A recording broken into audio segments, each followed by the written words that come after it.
आपकी नजर में 27वीं आईनी तरमीम के बाद जमहूरियत का क्या ढांचा बचेगा, आइन का क्या ढांचा बचेगा? पहले हमें तो इस बात पे हैरानी है कि कोई जमहूरियत का ढांचा बचा भी है कि नहीं। ओके, वो जिस चीज को हम जमहूरियत कह रहे हैं माशाल्लाह, अब क्या कहते हैं, आप अंदाजा कर लेना कि पाकिस्तान के अंदर, जैसे अभी मेरे से पहले मेरे भाई को बात कर रहे थे, एक अमेंडमेंट कोई एक ऐसी बता दें जिसमें लिखा जाए गया हो कि भाई जो ऊपर हुकूमत करने वाले हैं उनके घी के, चीनी के, आटे के कारखाने नहीं होंगे। जब वो खुद ऊपर बैठ के महंगाई को प्रोटेक्शन देंगे, भाई वैसे ही कहते हैं आपके यार, कौन सा पहले को पाकिस्तानी प्रोटेस्ट करते हैं, एहतजाज करते हैं किसी बात पे। भाई आप जो चाहे वो करें, ये ढांचा है, ये ढांचा तो आपने तबाह कर दिया बहुत पहले ही। जिस जमहूरियत का ढांचा वोट पे खड़ा होता है, और अगर वोट ही की इज्जत खत्म हो जाए और उसकी जगह पे कुछ ऐसी चीजें आ जाएं जो वोट के नुमा हो लेकिन वोट ना हो, तो ढांचा वाचा तो खत्म हो ही जाता है। अब इस सारे के अंदर आपने एक मखसूस सिस्टम को लेके आगे बढ़ना है और कुछ नहीं, आप उस सिस्टम को हर तरह से फ्लॉलेस करने की कोशिश करते हैं और कुछ नहीं है। मैं ये बात, आप मेरी बात लिख लें, जो साहब के शहबाज शरीफ साहब का नाम पाकिस्तान की तारीख में उन बदतरीन हुक्मरानों में लिखा जाएगा। उनका नाम गुलाम मोहम्मद सिकंदर मिर्जा की फहरिस्त में लिखा जाएगा, जिन्होंने पाकिस्तान की जमहूरियत का बेड़ा गर्क करने में सिर्फ अपने इख्तिदार की खातिर बदतरीन किरदार अदा किया। ये जितनी भी अमेंडमेंट्स है वो 70 साल, जज की तो दुनिया पागल है जो 65 साल की उम्र में रिटायरमेंट ले लेती है।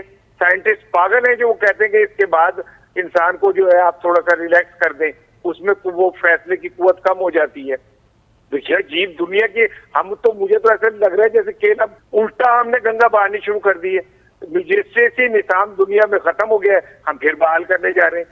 जजों का तो चले आपने कर ही दिया, जो करना था, इन्ना लिल्लाह व इन्ना इलैहि राजिऊन हो गई है, लेकिन आप कह रहे हैं बचा कुछ भी कोई सांस लेने के काबिल भी कोई ना रहे, तो कर लें आप। इससे कितना दवाम बख्श लेंगे अपने इख्तिदार को। मैं तो जमहूरियत, इसका तालिब इल्म सियासत का, मैंने अपनी आंखों से बहुत कुछ देखा है कि ऐसा लगता है कि शायद कभी कोई जा ही नहीं सकता, और अगले लम्हे पता चलता है कि वो था ही नहीं।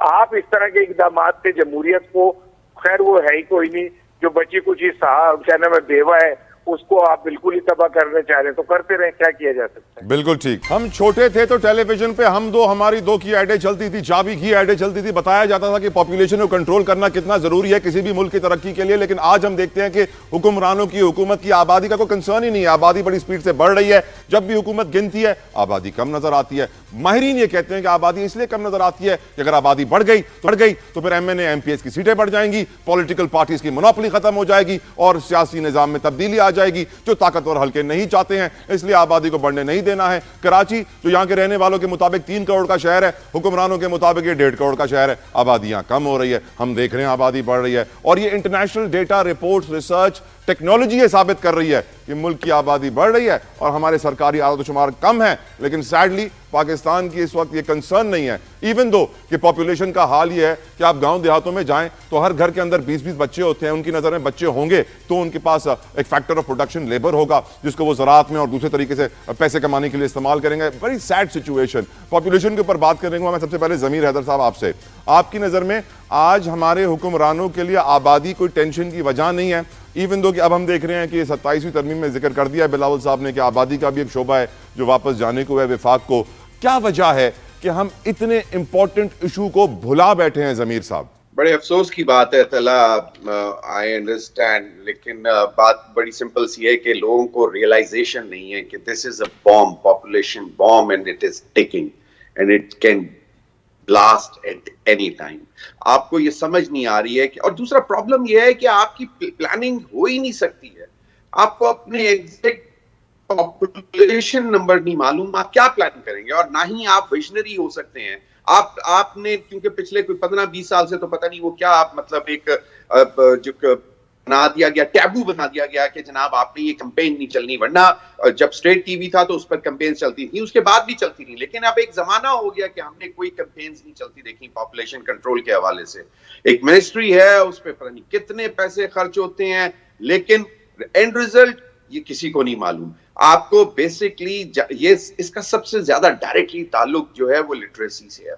जब आप एजुकेशन पे ही उतना इन्वेस्ट नहीं कर रहे तो लोगों को पॉपुलेशन के हवाले से तो फिर बहुत दूर चीज रह जाती है। अभी तक तो लोगों को ये मालूम है ना कि मोर हैंड्स मोर अर्निंग। आप ये कैसे एक्सपेक्ट कर सकते हैं कि जहां पे इतने ज्यादा प्रेशर्स हों, आपके जो एक्सपेंसेस हैं आप मीट नहीं कर सकते, महंगाई इतनी ज्यादा है, पॉवर्टी इतनी ज्यादा है, अनएम्प्लॉयमेंट इतनी ज्यादा है, तो फिर क्या करेंगे लोग?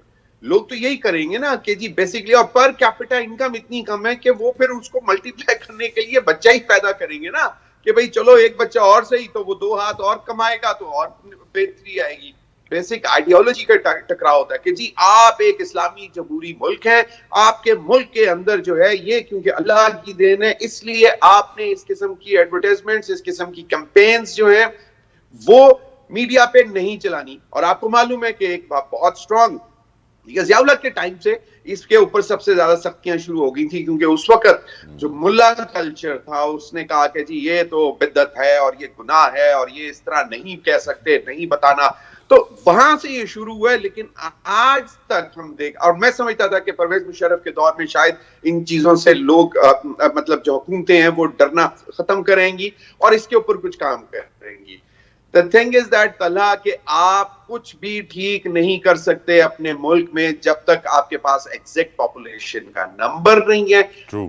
और आप पॉपुलेशन कंट्रोल नहीं कर रहे। आपके रिसोर्सेज आप जो मर्जी समझ लें कि जी इतने मिनरल्स आपके पाकिस्तान में है, वही सबसे बड़ा मिनरल तो लोग समझते हैं पॉपुलेशन है।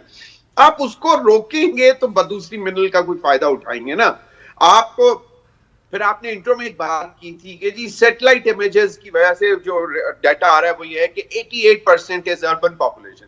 द थिंग इज दैट कि आप किसी गांव में चले जाएं, मैं अपने गांव में चला जाऊं, मुझे वो अब शहर ही लगता है, वो गांव तो रहा ही नहीं ना। उसमें गांव में वो मतलब जो खेत खलियान है, वो जो जितने गांव के साइडों पे खेत खलियान थे वो बढ़ते बढ़ते रोड्स के साथ जाके लगे हैं, पक्की घर बन गए हैं ना। उस उधर दरख्त है, फील्ड्स जो है वो बस खड़ी नहीं है लेकिन दरख्त नहीं है, कोई गांव के अंदर दरख्त नहीं है। पहले मुझे याद है जब हम छोटे होते थे तो गांव की हर गली में कितने ही दरख्त होते थे और बुजुर्ग उसके नीचे बैठे होते थे, चाहे शीत गर्मी हो, बगैर किसी पंखे के उन दरख्तों के नीचे किक्कर दे थले बहने होंगे सी उस वेले, मतलब किक्कर मतलब नापैद हो गया, नजर ही नहीं आता। जी हाँ, बिल्कुल ठीक कह रहे हैं सर, बिल्कुल ठीक कह रहे हैं सर।